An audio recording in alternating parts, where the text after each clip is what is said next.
Okay guys, well this is day number 2, and the coolest thing is that you look at this car right here and there's no puddles underneath it, there's nothing broke yet, and we had a successful day, and I'm excited to show you all the videos, so you keep watching.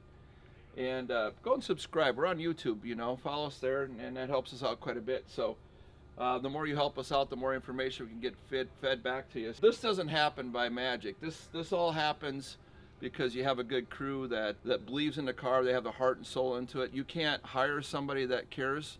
You can't get them to want to do it. They have to have it in their heart. And that's why I want to introduce you to Junior here. Junior's got it in his heart. He wants it. And Junior is the one that makes all this happen. The whole car, the chassis. I just ultimately want to introduce you to Junior right here, and he's the one that's making this thing all happen here, okay? Richard Jr. I keep all the bolts and nuts tight on this thing, make sure she don't leak. I travel with the car. Pretty much, I enjoy this deeply. As you can see, we are about to make some hits today and see what she can do. I am removing the spark plugs. We're gonna number them and have a look at them and most likely replace them. 50 RPMs ago, it was just a little bit injecting timing around to see what it's like, you know, this and so the result of having all this interesting information to look at is it makes you start doing things you normally wouldn't want to do, or maybe you wouldn't have the chance to do. We could see that number 6 was the weakest player of all of them as far as where it was firing compared to the optimum angle that it should fire at. So we decided to stick a couple of extra degrees in number 6 cylinder when we made the pull last night, the last pull we made. And we got done with the dyno pull and looked and like, it didn't make much difference. And then we were tired and we kind of left and went home anyway. So this morning we got here, pulled the plugs out, and number 6 has the end of the ground strap off. So we got a little bit greedy. We used the data to make a decision about putting more ignition advance in this cylinder. Now we could have overdone it because we basically picked a number that we thought might work and stuck it in there. And that was too much. We don't know the degree to which that is too much. In other words, we put 2 degrees in it, maybe it only wanted a half a degree, or maybe it wanted 1.8 degrees and we put 2. We don't know that, but we do know that we've stepped over for the first time. The good news is it just got the end of the ground strap. The cylinder's fine, the piston looks good, so we can go back to running again today. We're gonna try a little bit different approach. Today what we're gonna try and do is, instead of trying to optimize the engine on the dyno, we're gonna go to what we know works going down the racetrack, and then see where that lands us on the cylinder pressure analysis, so we can decide what change we might be able to get away with, knowing that we have a safe tune-up that's already been down the racetrack without hurting the engine. So it's underneath that 100,000 mile warranty, Ben Strader. Working. So far it looks really good. We don't have any indications that anything's wrong with it. You know, I would start with the dyno, right? Like, so normally when your valve train's in distress, your dyno curves look a little bit funny and suspicious, and that's usually what triggers us to come out here and start looking. Next thing you do, you pull your valve cover off and you check your lash, and if you find somebody that's angry, then you start looking even closer. But usually the giveaway is there's stuff that's mad. You got extra spring pieces, you got retainers that look bad. You know, so far we don't have any of that, so I don't see any reason why you couldn't just keep on going. We're going to check lash and everything and make sure, but I would be surprised at this point if you find something wrong. Ben's teaching me how to properly set the valves, and or the lash is what I should say, in the rocker arm. So right now we're looking for 6, and we're just talking about little tips and tricks for doing this. And like on the lock nut on the rocker arm right there, the torque setting that ARP wants on that jam nut, and so we can torque that properly. Some people just grab a wrench and give it a good tug, and that's good enough. So some people over tighten it and they can actually snap the end of that. They'll break that rocker arm off the tip of that. Some things are hard to learn on a video. Got it. I'm just filling up oil in the reservoir. Fresh oil change? Yes. Well, sort of. We did a 100,000 mile service on it. We're putting new plugs in it, new oil, change filter. We're gonna rotate the tires soon. What? Side to side, not front to back, Cam. I was thinking about that for a second. That's Well, not you gonna can work. try it. Might look like a Batmobile style something. Yeah, I was gonna say Batman's always got the big wheels in the front and little wheels in the back.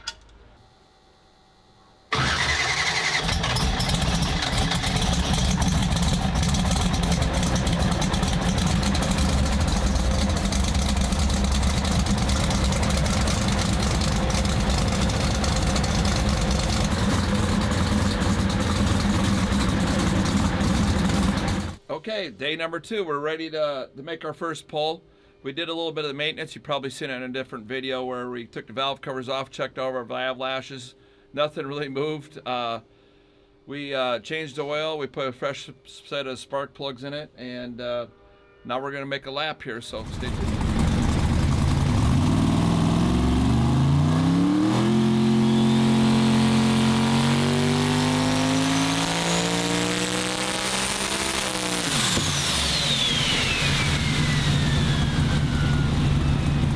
You know, we're looking over some data from the runs down the racetrack. Like last time we were in Vegas, I think we went 588, 259, something like that. So we used that as kind of reference point. Looked at the RPM that it enters high gear at and exits high gear at.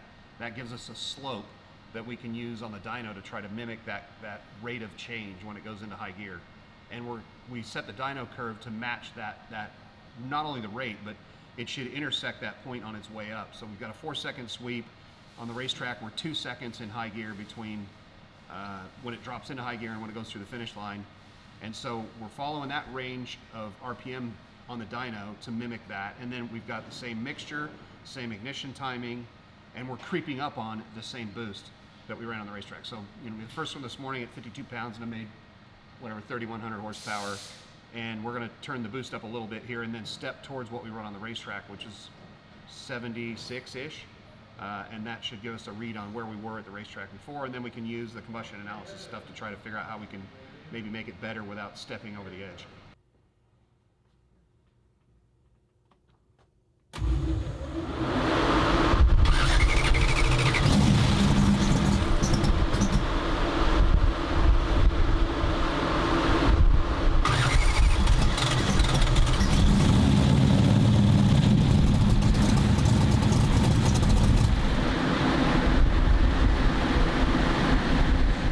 6, 7, or 8. I mean, if I have to pick, I'm sure it's 6, because 6 is the one that had the ground strap off the plug, although it didn't do that on the run before, but it's probably was already fucking wounded and just pushed on it hard enough to finish it.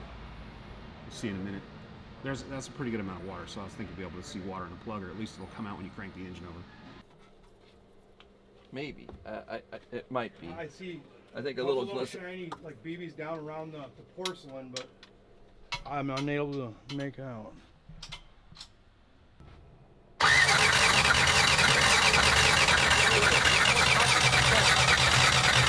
Came in, we made a run this morning. It was successful. We want to do a backup run from what we were doing last night, so we only ran it up like 8,000 some odd RPMs. And it was like, at 8 grand, it's like 3,000, 3,100 horsepower, some, I don't remember what it was for a number. So we came back in here to refire it, and there was some moisture come out of the passenger tailpipe.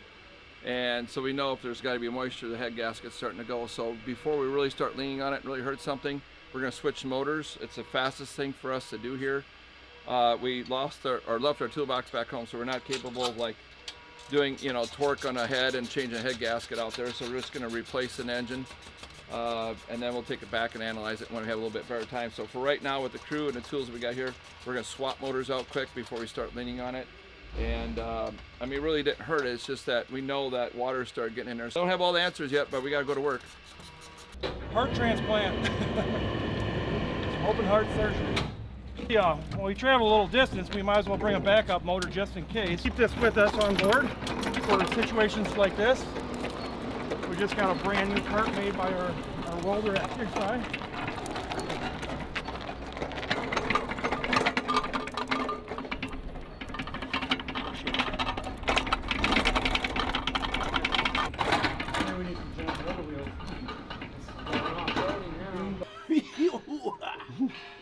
Probably just take it down. How we doing? Yeah, we're doing here.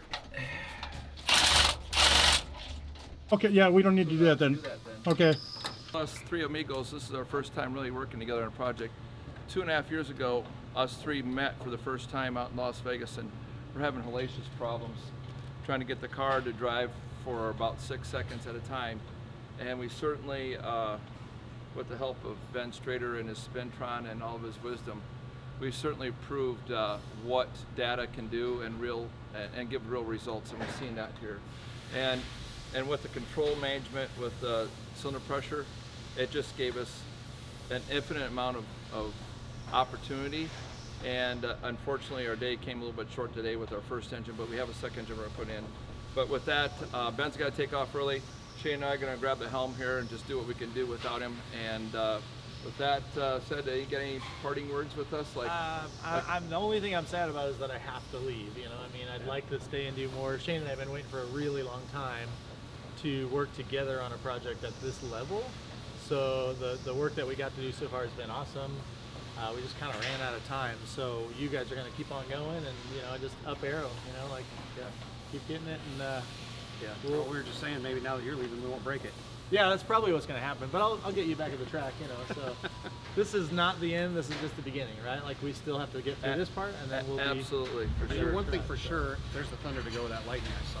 But one thing for sure, the valve train stability has made a huge difference because looking at the RPM and the power curve on the dyno, that thing's going like this at 9,000, and before it was going like that at 7,800. Yeah, so that part's not magic, right? Like it's just I data definitely like driven, that. and we worked really hard on that. So I'm proud of that part. And Yeah, we ran a dozen trips to 9,000, at least a dozen trips, making some steam, and our problems are fixed. We now we just got to get the tuning right and see what the motor really wants, and that's what we're doing here. So thanks everybody, you guys, for following once again, and thank you for Ben. you're Ben welcome. Strader I for trust you guys will coming get it here. right from here. Yeah, okay, got it right. Yes, Appreciate he's you taking as off the always. airport. We're gonna get back to work. Okay. That might be enough there. Okay.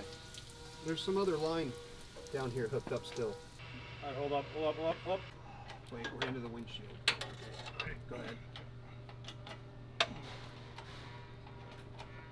I can come forward with it now.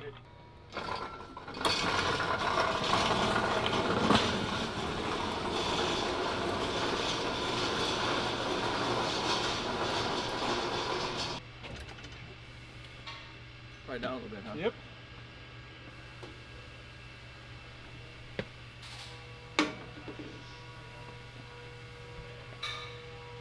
New bullets in. Yep.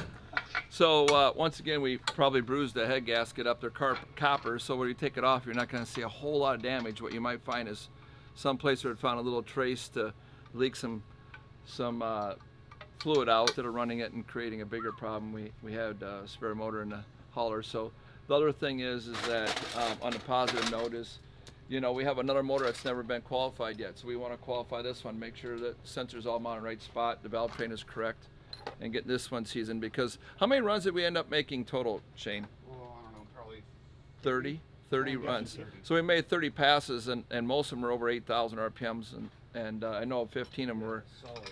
for probably 9,000 RPM pulls. You know, these are all like 2,500, 3,000, 3,500 horsepower deals. You know, so we're yanking on it a little bit, put a little time on it. So it's not like we didn't get nothing out of it. We learned a lot, and we're gonna go back at this again. We got got a couple more hours yet tonight, and all day tomorrow. So stay tuned. This is a quarter US dollar. That's the sensor that screws into the cylinder that measures combustion pressure. You can see how absolutely minuscule it is. They don't charge by the weight. Pretty impressive. That little guy can go in there and deal with all that abuse. Abuse. Yeah, I mean, whatever's going on there to push hard enough to make 3,000 horsepower, and it's shoving on this little dinky thing. So there's labels on these, obviously, for each cylinder, but the reason why that's important is because the serial number for each sensor, which is here, you can't read when it's in the engine, there's a specific calibration for each sensor. And so if you don't have the calibration correct for the sensor that you're measuring, then of course you're going to get data that doesn't make any sense. So it's important to put them back in the holes they came out of.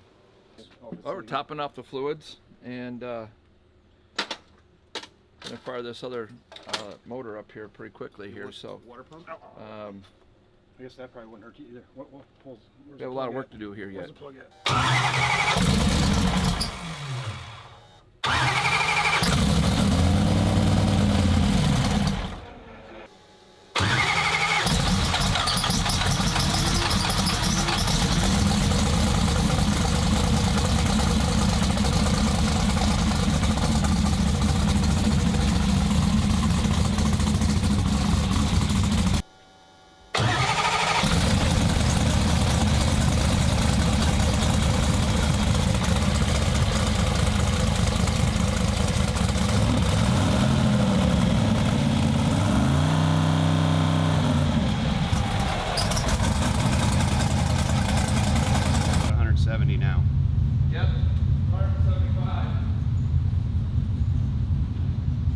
Yeah, so this engine has a little bit different camshaft in it than the other one, so the idle's not quite the same, doesn't quite sound the same, and it needs a little bit different mixture at an idle to be able to run right. So just playing with that.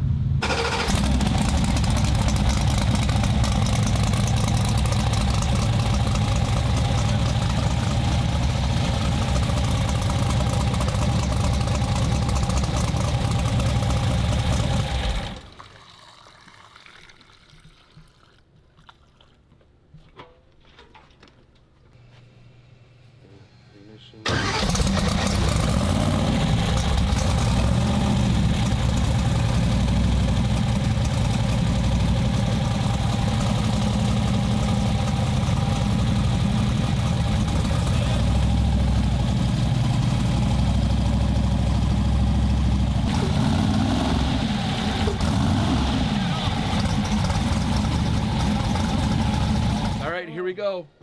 Day number 2, motor number 2. We opened our mouth a little too soon yesterday when we were bragging about no water in the ground, no bolts loose, and we started picking up some moisture in number 6. Nipped the plug a little bit. We're ready to take it for another trip here, so here we go.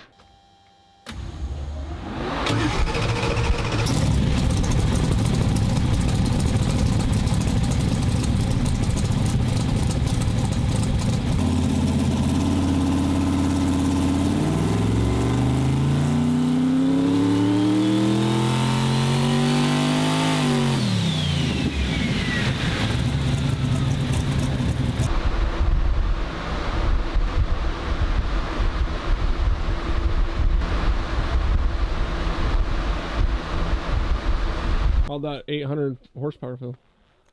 Is that what it was? Oh my gosh, that's crazy. Kind of felt like a stock Corvette or something.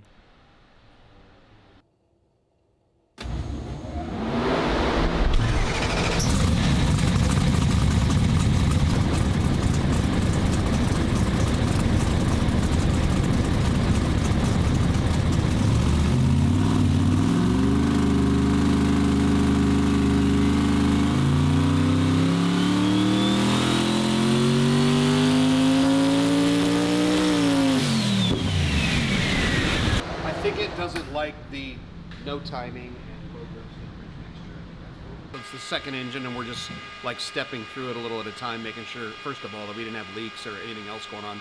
The 2 camshafts are different between the 2 engines, so I'm trying to catch up a little bit with this. This actually has a smaller cam than the other engine had, and so at first I didn't want to idle the same and all that stuff, and so we're kind of working through that, and then just kind of running it up in boost and at relatively low RPM, like 7,000. And stepping up in boost and RPM a little bit to make sure we have everything right before we go after it again.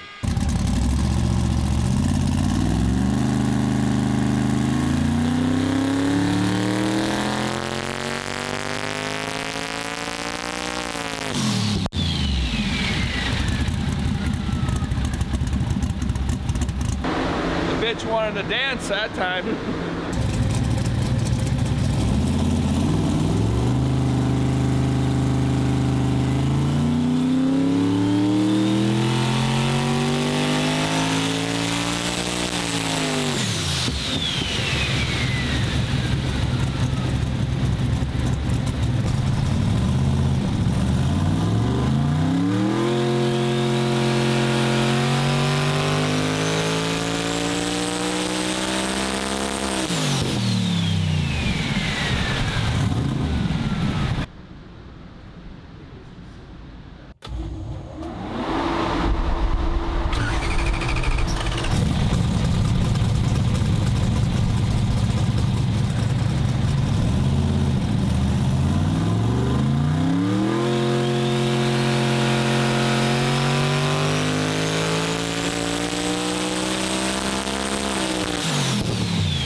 Alright, just made a run. We just made a couple little adjustments, and we want to pull number 6 just to keep an eye on it. So, gonna get her out here.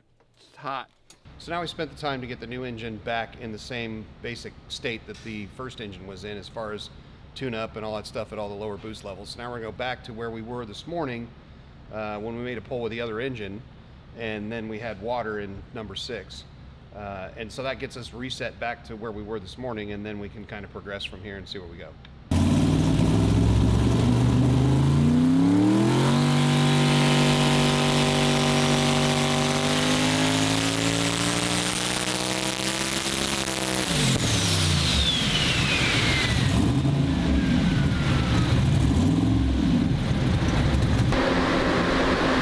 That's a good pull. Yeah. Just jacked another, what, 1,200 or 1,400 horsepower on it? Looked pretty good.